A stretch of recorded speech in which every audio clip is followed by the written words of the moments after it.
it wasn't the best neighborhood at all, but it was quite okay for a child to raise. And lately, in the last 10 years, it started to change.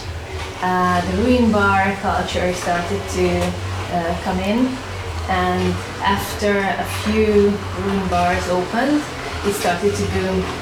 And now it's 0.5 square kilometers with almost 700 bars. So if you start to go from corner to corner, it's nearly impossible to pass by less than 3 or 4 bucks if you go from corner to corner. And it brings problems with it as well. So it's quite noisy. People are shouting. Even if 2 or 3 people are speaking or just talking to each other in a narrow street, then the echoes are going between the walls, and it comes through our windows because these are old houses. These are older than 120 years old houses, which are here in the district. These are World Heritage houses, so we are not able to modify them as much as we would like to, because we have to keep the look of these houses for heritage reasons. And these bars are not made for living together with locals, because they have loud music. Our walls just resonate from the bass, and it's hard to live with it together. So a few years after the first rooms bar opened, we decided to go to our mayor in our local council, and we expected from him to listen to us and to do something about it. Maybe just make some standards how a room bar can open, because right now they don't have to operate under standards. They just have to let the local council know that they are opening, and that's all they have to do. So no rules at all. And we started to pressure him that we need rules to live together peacefully. And he doesn't want to listen to us. He doesn't even want to hold an audience for us. He doesn't even want to meet with us. And we had a rough 2-3 months when we tried to get in to the council, and we held some protests, and we made some gigs, which the point was to raise attention. And after 3 months, the mayor just let us in and listened to our things, what we have to say. And he asked us what we like to get, and we said that we have rules, and while we make these rules, while we cooperate with the bars and think out what kind of rules it would be okay to do, then until then we like the bars to close at midnight, so we can sleep 7 hours. Because right now the bars can be open until 7 in the morning. And he said if we like a referendum, and we said no, we don't want any referendum to be held. And after 1 month, he just made referendum. It was bad for us, because a lot of flat owners here are foreigners who doesn't vote at all, but they are on the list who can vote. And if 50% or more of the people are not attending on the referendum, then it's not valid. So it was a lost case in the first place. And after that, we decided that it seems that the local council doesn't care about it. So we decided that there must be another way, and we have to organize ourselves and just start next year on the election and get into the council. And that's what we are here. And so here we are now at this point that we are just made our association just formally, and we are just getting ourselves ready for the election next year, next spring. So if you have any questions, then just feel free to ask. So by being part of the council, does that mean that you have you have someone that you're gonna put up to have you're trying to get someone to be elected to the council? We don't want to get linked to any parties in the council, so we want to be just by ourselves, and we want some places in the council.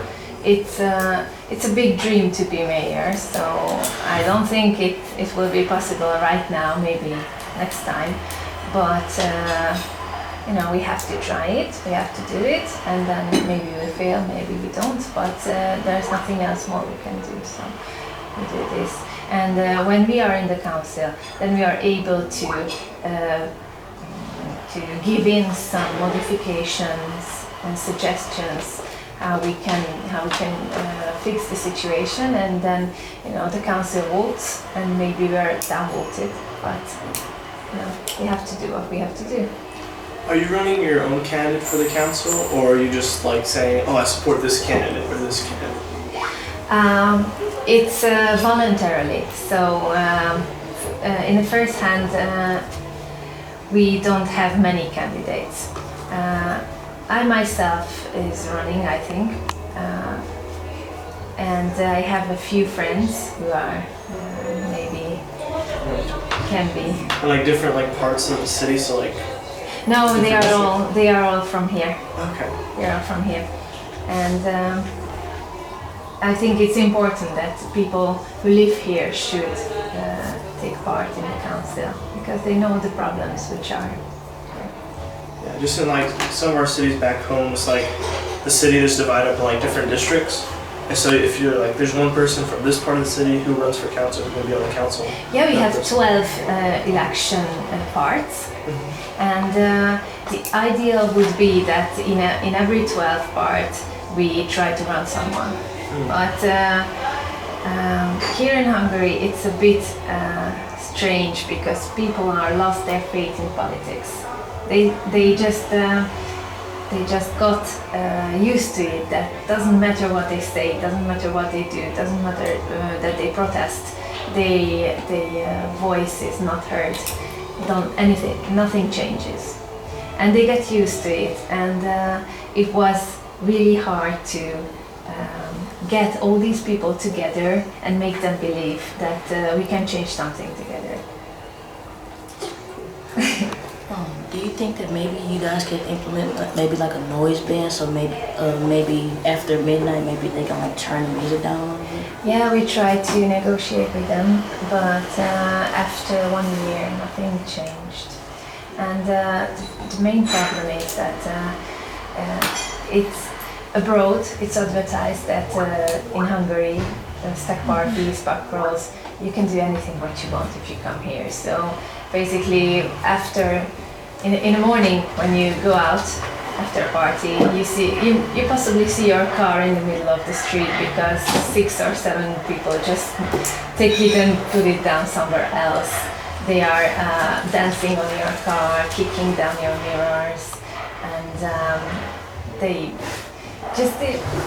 it's really crazy. You won't believe things happen here. So have you tried getting police patrols or anything like that? Because at least in College Station, it's true though. They do have police moderating the area a lot of the time. So have you tried maybe talking to them about that? Yes, of course, a lot of times. We had the chief police officer who was fired because he wanted to talk to us. And then we got a new chief officer who is not willing to cooperate with us the way he should. And then every time when we meet a police officer on the street, he says that he doesn't even speak English. What can he do if they are walking in pairs, and he goes to a crowd with 50, 60 people who are drunk and willing to fight? They cannot do anything about it, so they don't. That's what happens all the time. Maybe like tickets. Maybe I don't give out like a ticket, like fine them basically for like breaking or taking like. Well, I wouldn't say fine them for being loud, but like if they break someone's property, then like fine them. Isn't that It's hard to like identify them, I would think. It's pretty hard to identify them because we have 128 cameras which are watching the streets, but not all of them are working, and only 2 people are watching them. And What? yeah, and Maybe that's probably the problem. yeah, we were asking for an outpost, a police outpost here, especially for the district, but we didn't get it. There are only 2 or maximum 4 officers on the street at one night, and 200,000 foreigners on the streets. How much would you say people actually like respect police authority here in Hungary? Because the thing is, like, maybe like if I don't know, like I understand like crowd control is like an issue, or like with like having like like only 2 police officers and then like 1,000 other people, in like the ruin bars. But like, how much would you say like people actually respect police authority here? No, not at all. Not at all. Do you think it's more like, because to me it sounds like not a problem with more the ruin, but more the problem with the police, because I feel like maybe if there was like 4 or 5 of them out there, maybe people would feel like less obliged to like mess up a car right in front of a cop. Actually, we have strange rules because we have 2 different types of officers. One is responsible for keeping kind of an order on the streets. Keeping the peace, yeah. Keeping peace. And one part is the actual police officers who are whose job is to get the criminals. And if the police officer sees someone drinking alcohol on the street, which is forbidden, he doesn't go there and doing anything because it's not his job. His job is to get the criminals. But isn't it mean a criminal? Like theft, car stealing, and anything related with fights. So he doesn't intervene any just smaller incidents. And it's more than just police incompetence, because police works fine if they are well equipped and have many people. But if the bars don't want to do anything against it, because pub crawls and stack parties are good for them because they are just selling cheap, up-watered alcoholic drinks, which are really bad, but they take a lot of money and they don't pay taxes after that. So they just win. They don't care about how. As the more people come, the more income they get. Do you have like, I know you were saying how you wanted the band like at midnight for them to stop and everything, so you guys could like, kind of figure out the rules that you guys would want to have. Do you have an example of like what type of rules you'd want for the bars? Yes, we like noise dampening in the first place, if it's possible. Noise dampening? Yes, noise dampening, yeah. And it's hard because if you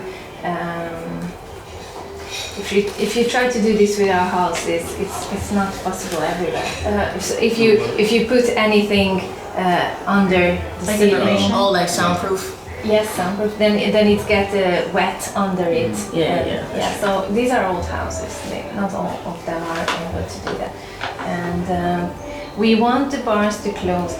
In every district in Budapest, bars have to close at midnight. And if they get special licenses, then they can be opened after midnight. What we want is the same as in any other district. Not the whole 7th district is like this, because there was a council decision in 2013 which decided that between 4 streets, which is 0.5 square kilometers, all the bars can be open until 7 in the morning. And the other side of our district is the same normal as in any other district. Why can other people sleep and we don't? Why these 4 streets? So that's what we want. And after we decided with some of the bar owners and the tourism officers, what would be the best, then we can negotiate about later opening hours. So we don't want everyone to shut down at midnight. We just want until the negotiations are going on, we want to sleep. So that's what we want. We want security guards in every bar so they can somehow just keep the peace before the bars and tell the people to be silent if it's possible, because we are not allowed to smoke in the bars. In Hungary, a lot of people smokes and a lot of tourists smoke, and they are going in front of the bar, and our windows are open. So we have to open our windows in the evening because it's so hot. The firewalls of the houses are heritages, and you are not allowed to put any of them. So that's why we are in trouble. And the income of the bars are not coming into the district at all. It goes to the central budget of Budapest. So we don't get back any of it, but we have 7 times more trash to clean, and we don't have the capacity to clean. So we are going in full of trash in the morning to work. So has there ever been like an instance that like something ever happened to you specifically, or is it just kind of like everyone in general, like your car getting beat up, or? Have you experienced? Yeah, I had to buy already 15 mirrors approximately. Oh, okay. You know, we have some places where you put the newspaper in our house, and it's all the time full of this because we don't have public toilets. No public toilets at all, and the bars don't let the people in if they don't drink anything. Yeah. And prostitutes are inside the house all the time. They are living there inside, drug dealers.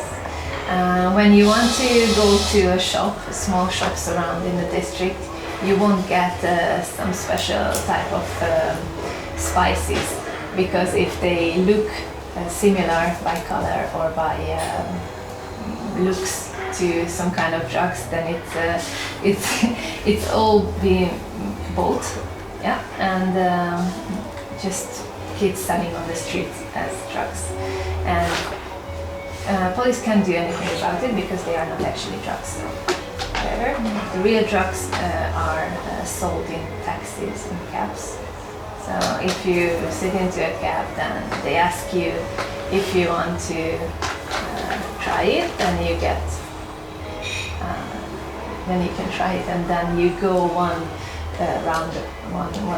way around the block, and then you get your full, you pay, and then you can get out in front of the pub where you want to go. Do you think like maybe a solution would be like if they did stay open longer, the money they made when they're open longer, maybe they could like put like a percentage of it back into the community, maybe to make like a place to go to the bathroom, or like someone to pick up the trash, or like maybe a little money to pay extra security. Yes, these are important changes what should have been done, but with money we are not helped out. We should sleep. Even if like, wouldn't it be better if like there was someone who could clean, or wouldn't it be better if there were extra officers to help? Yeah, of course, that would be nice, yes, of course. But it's just a part of the problem. So it would solve many things, but not the main things. Because even if we have public toilets, even if we have security guards, 200,000 people are walking from one way to the there and back on the streets looking for pubs which are cheap or open or whatever, and they are making such noise that we are not able to sleep. Have you guys had any success talking with actual like pub owners, or do the pub owners just, they don't care? They just want There are really few who wants to speak with us, who wants to cooperate with us. There are a few. There are a few good examples, but it's really they don't want to, because it's income loss for them. They don't care about it, and we are stuck in here in this district because the prices of the flats are descending, because no one wants to buy a house where they cannot actually live, and the investors are knowing the situation well. They exactly know the situation, and they give you a really low price because they know that no one else will buy it. So we're stuck in here with low flat prices, and we can't do anything about it, at least if something changes. Can you explain a little bit who's living in this area? Is it families, older people, younger people like you? Less and less families are living here. When I was born in my house, there were maybe 7 or 8 families with small children. Right now there is only one, and most of these flats are sold for Airbnb apartments. Which has these apartments are not operated by just one person or a family. These are operated by companies who are doing this with 20 or 25 different Airbnb apartments. So what do the other bars around, or like pubs around Budapest as a whole think about like this district in general? Are they like, do you think they'd be more against it because like it's making them lose business, or what do you think? In the first place, when this regulation was made that every bar can be open until 7 in the morning, it was a huge market for the bars. Yeah. And they just came, and this market is already full. And the other bars in Budapest started to change profile. They don't sell cheap things. They are going for the wealthy tourists, the tourists who are coming for different kind of attractions or heritages or city sightseeing. But most of the people are coming in our district, they don't care about these things. They just care about cheap drink. But this district is a historical Jewish area, and we should protect it, I think, because it's part of our history. Are you guys afraid that this 0.5 square kilometer district might just become just a straight up just only bar district and maybe Airbnbs and no families? Like everyone might move away, or the bars might take over? This is what's happening now. It was a district with around maybe 50,000 people. And right now, in this small area, there are real residents who are not foreigner flat owners or Airbnb runners. It's only 7,000 or 8,000. So it was 50,000? Yes, it was 50,000. The whole district, which is not only this small bar area, descended as well, because the trash and the problems doesn't stop at the point of these 4 streets, because Airbnb apartments are there as well, and people who are coming here to drink, they are going loud, noisy and dirty at home to the other side of that street. So they experience some of these problems as well. But they don't experience the noise as much as we do. So maybe they can hold up, but we have our public green area, like the Central Park. It's a city park, and It's a nice park. Yes, and there are some investments in that park as well. It starts to get a tourism area as well, and the other part of the district, which is not the bar district, it gets stuck between these two tourist areas, and they will soon get the same amount of problems as we do. When did it start again with the first pub opened around here? Which year? 10 years ago, maybe. It was Simpla where you are going. Oh yeah. Mm-hmm. So They are very friendly, and they always say that they want to cooperate, they want to do anything, but they say it 1 year ago all the time, and nothing changes. So they have nice words, but no action was carried out. what did you say the mayor or the governor? Did you talk to him? The mayor. The mayor, yeah, we talked. The mayor. What did he say about trying to implement like a noise ban? Like I said, after midnight, he turned it down. What did he say to that? We already have a noise regulation in the district, but you can look up on it. We have no man to enforce the rule. We have no people to carry out these rules. And you said they can't be forced to have like more security. They would have to choose to do it at the actual bar. Yes, maybe they should do this, but they just don't. So, but you have the regulation to turn down the noise, like after midnight or not? Actually, the regulation is after 10 p.m. Okay. It's about in a crowded city. It's about I think in the evening 45 decibels, but by us it's about 70 or 80. In like America and maybe like other places, when like crime increases in like a lot of like suburb neighborhoods, they do start like a neighborhood watch where it's like people from the community come out and try to just like maybe like protect their own stuff. So maybe have you guys tried something like that, or like maybe people from like where you stay can come out and not like tell people what to do, but like if you see them getting closer to the cars or trying to do something like that. Sometimes it works, but we have kind of associations or neighborhood watch kind of, but they don't get any salary for it. They have to stay up all night. Well, like maybe different shifts.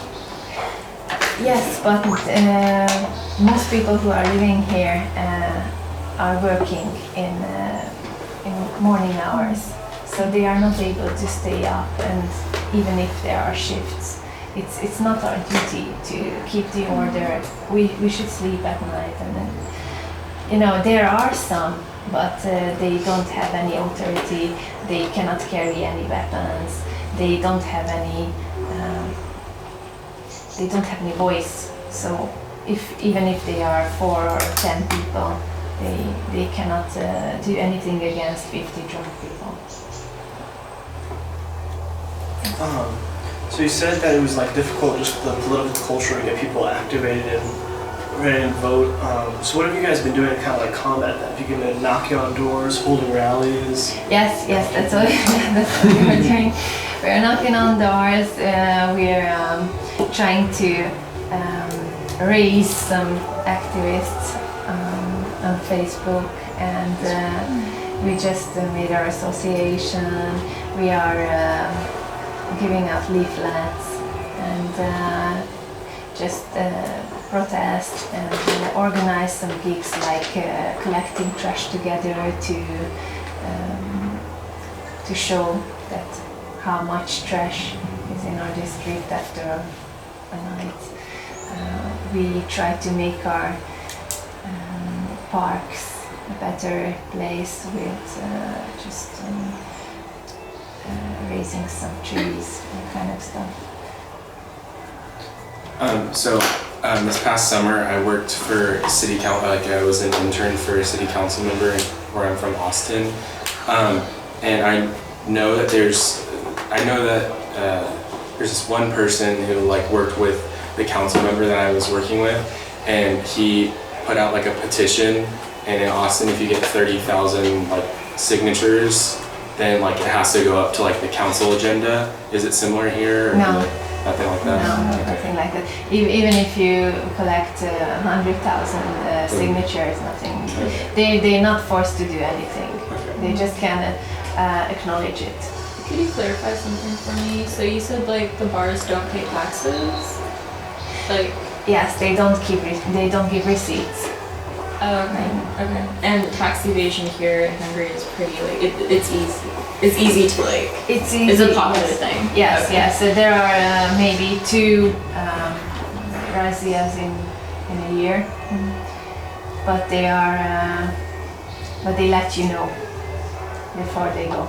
Yeah. So it's not an actual razzia. It's just they let them know in maybe 1 or 2 days at once. Did they have to like? How is like a ruin bar actually established? Do you have to get like a specific license in order to open up a nothing at all. business? Nothing at all. You Is need. that what you're trying, like y'all are trying to push for, like get them to get like, so it would be harder for them to establish a bar? Wouldn't that like lift the? Yes, it would be good if it would be harder to establish a bar, but It's up to the mayor. it's not on the mayor anymore because there's a regulation, it's a national regulation that to make you easy to open any business, and these bars are under any business categories now. So do you think like when like one of your goals is to like have more security at the bars and whatnot? Do you think the bar should pay, or like the people of the district like through taxes should pay? Mainly, I think that from the taxes of the bars, the taxes of these bars should come to our district, to this area, and it should go for security, for cleaning, for public toilets and stuff like this. 2 types of taxes are in this district. One is from the bars and one is from the accommodation. And the taxes from the accommodation comes to us. And because of the Airbnbs and the hotels, it's a really big amount. And the bar owners and the tourism industry says that we get a lot of money from this business because you see this big amount of money, but it's not from the bars, and it doesn't go for cleaning or anything like that. We don't know where the money goes. The mayor said that they have no money at all left. So there's no records that you could look at, No, not or really. like public records? No, not really. There are some, but they can write whatever they want. So also like maybe a police force problem, because I feel like they should not want to help y'all, like at least like not the officers, maybe like not the actual officers, but maybe the officers that keep the peace. Yes, but imagine when there are 2 or 3 police officers on the street. The chief officer of this district asks for more officer from the central police station, and the central chief police officer says that they don't have money in the budget for this, and they don't give any more officers. Do they, sorry, just super random, but like what sort of defense mechanisms do they use if they do see like, like a fight going on or anything like that? What do they use in order to stop a fight? Just Police officers? Yes.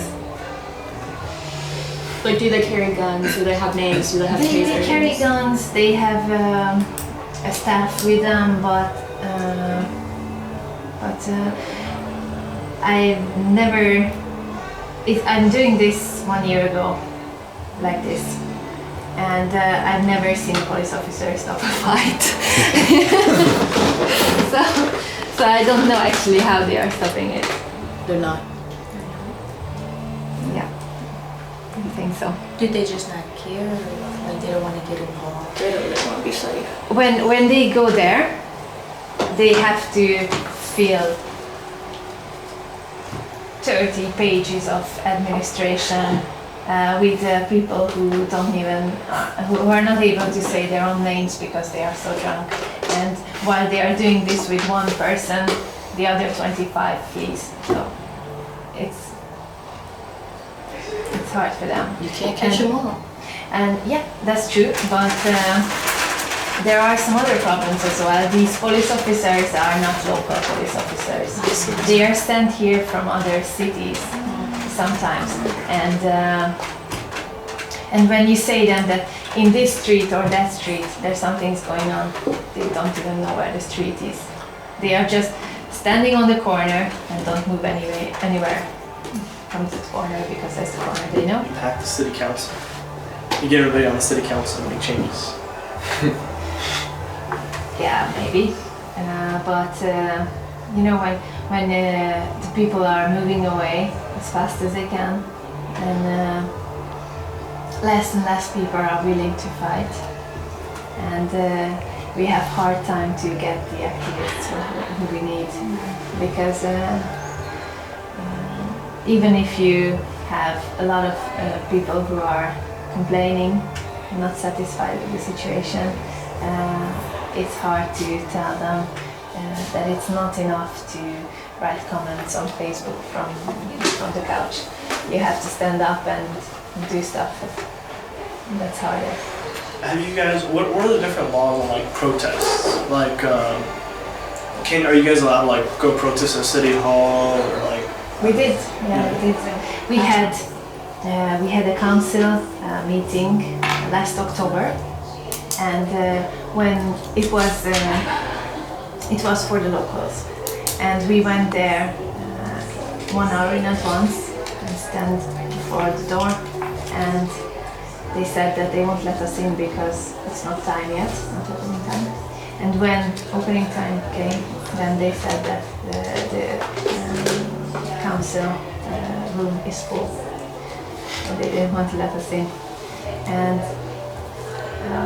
we made our way in, and the room was full with the owners of the bars. And they had a prior meeting before.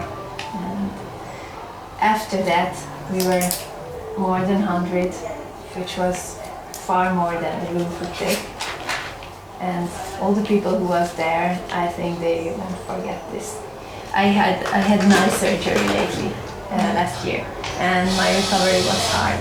And I should sleep a lot. And when I wasn't able to sleep, I tried many things. Like when it was a quite okay night, then I went down with, if the bar is under my flat, was under my flat, because I had to sell that flat because the association of the ruined bars just rented the apartment under me. And moved in, so I had to move away from there. I thought it was like next door. It's like under it? Under, yes. Because the problem is that these bars are within the homeowner community. They're in the apartments. In the house. These houses are big houses with 25 flats, and with corridors inside. And basically the first floor is the basement? Not the basement. Ground floor. Ground floor. Yeah. So the ground floor is basically owned by bars, and the flats on the first floor are on top of these bars. When you say bars, it's plural, so there may be more than one in one apartment? Yes, of course. Sometimes 2 or 3. And so then, okay, so now I see what you mean. So then it's like just random people walking around the apartment. Yes, of course. Yes, that's it. And sometimes these bars don't even have to